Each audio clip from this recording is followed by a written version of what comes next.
नीति, ये दिशा निर्देश समझ में आते हैं शरद कोहली?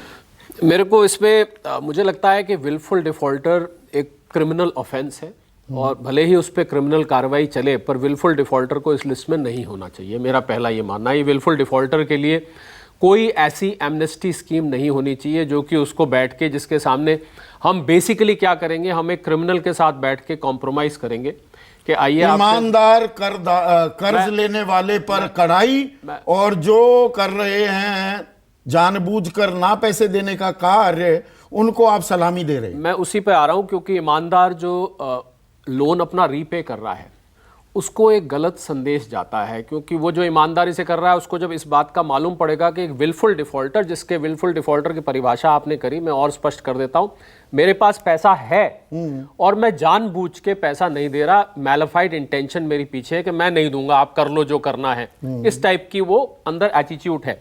तो जो ऑनेस्ट रीपे कर रहा है उसके पास ये संदेश जाता है कि भाई ये तो बदमाशी कर रहा है, ये इसके लिए तो कॉम्प्रोमाइज फार्मूला आ गया और मैं ऑनेस्टली अपनी ईएमआई दे रहा हूं या उसको रीपे कर रहा हूं। तो इसमें पहली बात तो ये है कि मुझे लगता है विलफुल डिफॉल्टर इस लिस्ट में से निकाल देना चाहिए। जो शुरू में जफर भाई ने बात करी थी एनपीवी की, वो एक कॉन्सेप्ट होता है, आज जो पैसा 1 लाख रुपए है 10 साल बाद शायद वो रह जाए 30,000 रुपए, उसकी जो प्रेजेंट वैल्यू हम कहते हैं वो बिल्कुल डिस्काउंटिंग रेट होता है। पर इसमें सवाल ये है कि हम क्रिमिनल्स के साथ बैठ के हम कॉम्प्रोमाइज नहीं कर सकते इसमें विलफुल। दूसरा जो मट्टू साहब ने बोली सिक्योरिटी वाली बात, तो पहली बात तो ये, इसमें मेरे अंदाजे से इसमें सिक्योरिटी ज्यादा बची ही नहीं है इन लोगों के पास। तो आपको ये सारा का सारा ही अगर सिक्योरिटी होती तो आपने जो बात कही थी वो आज तक रिकवरी हो चुकी होती। जैसे हमने अभी जो मट्टू साहब ने डेटा दिया 19,000 करोड़ का, विजय माल्या का, नीरव मोदी का, वो हम रिकवरी कर चुके हैं। इनमें सिक्योरिटी वैल्यू, मट्टू साहब की जानकारी के लिए बता दूं, इनमें सिक्योरिटी वैल्यू लगभग जीरो के आसपास आ चुकी है, वरना वो नीलाम होकर अब तक बिक चुकी होती और पैसा उसका आ गया होता।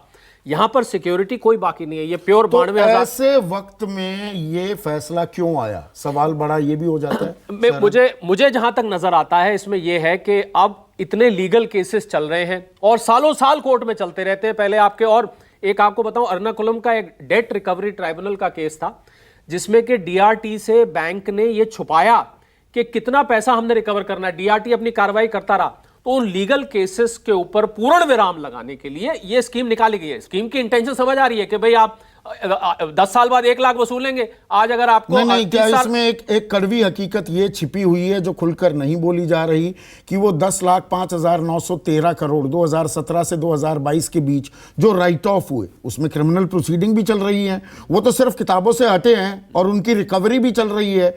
दरअसल वो रिकवरी 13% है। 100 रुपए जो दिए गए कर्ज में 13 रुपए वापस आए और अब लग रहा है बाकी 87 रुपए नहीं आने वाले। ये बात सच है और मुझे लग रहा है इसको हमारे, तो ये तो हथियार डालना हुआ ना। पहले शो किया था, मुझे याद है हमारे साथ गोपाल अग्रवाल जी थे, उन्होंने इस बात को स्वीकार भी किया था, ये पैसे नहीं, क्योंकि उसमें सिक्योरिटी नहीं बची है। आप कैसे रिकवरी करेंगे? 2 तरीके, या तो आप सिक्योरिटी को लिक्विडेट कर ले या उसको जेल में डाल दें, यही 2 ही तरीके। और जेल में डाल के रिकवरी नहीं होती, जेल में डाल के आप केवल सजा दे सकते हैं।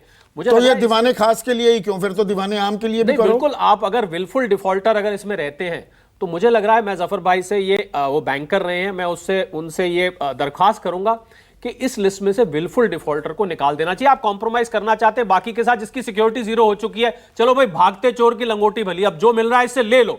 और दूसरा, एक बात और बहुत जरूरी मैं बोलना चाहूंगा आपकी इजाजत से, कि इस कॉम्प्रोमाइज फॉर्मूले के पीछे पहले बैंक के बोर्ड को ये असेस करके पहले बताना चाहिए कि इसमें इतनी रिकवरी संभव है। ये जो सम वर्ड है ना, जो आपने कहा है सम वर्ड, ये सम वर्ड बहुत वेग है और ये गलत मैसेज दे रहा है। मुझे लग रहा है पहले आप एक लिस्ट जारी करिए कि ये डिफॉल्टर्स की लिस्ट है, आपके पास ऊपर के 5-6 लोगों की लिस्ट है, 50 की है। नहीं, मैं ऊपर के 5-6 की बात करता हूं, आप दे दीजिए कि इसमें इतनी रिकवरी संभव है, इस रिकवरी की हम कॉम्प्रोमाइज करेंगे। इसको वेग नहीं रखना चाहिए और इसमें विलफुल डिफॉल्टर जफर भाई नहीं आने चाहिए, गलत मैसेज ये कन्वे कर। जफर इस्लाम 30 सेकंड्स, जो ये सवाल शरद पूछ रहे हैं आप जवाब दें तो।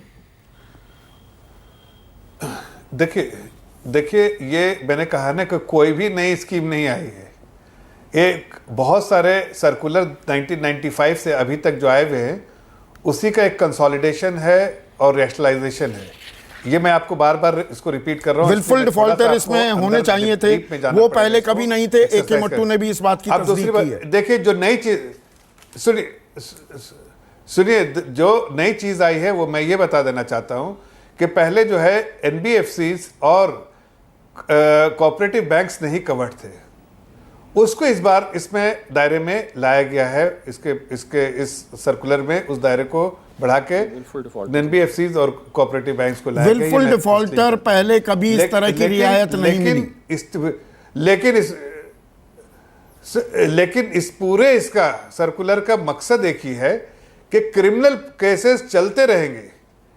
ये कांग्रेस का समय नहीं है। मैं आपको बताना चाहता हूं, अगर 10 सेकंड दीजिए। मैं एक बैंकर के हैसियत से बता रहा हूं कि उस वक्त का एक्सपीरियंस, ना नाम ले रहा हूं और ना मैं ऐसे उस पीरियड की बात करता हूं कि एक मीटिंग में एक कोई बहुत बड़ा, आज ऑफकोर्स जेल में है, लेकिन वो बड़ा बिजनेसमैन आके कहता है कि आप लोन की चिंता मत कीजिए, लोन तो मेरा सैंक्शन हो गया है, अभी सिर्फ इक्विटी जो ट्रांजैक्शन उसके बारे में लोन सैंक्शन, अभी लोन मेरे पॉकेट में है, इसलिए कि मैंने अभी XYZ बैंक के चेयरमैन को फ़ोन करवा दिया है और वो लोन हो जाएगा। अभी मैं तो बहुत सुलझे हुए लफ्ज़ में कह रहा हूँ, उसने और भी कुछ कहा था, लेकिन आज वो भी कहने वाला भी जेल में है और जो वो जो ऐसा करता नहीं, था बात देखिए भरोसे की है और बराबरी की भी है और हमारी बैंकिंग व्यवस्था की भी है कि विलफुल डिफॉल्टर, जानबूझकर जो पैसे नहीं दे रहा उसके साथ समझौता किया जाना, आम कर्जदार को क्या मैसेज दिया जा रहा है, ये अपने आप में एक अहम सवाल हो जाता है। ये आम जिंदगी, आम आदमी के लिए, we are the mango people.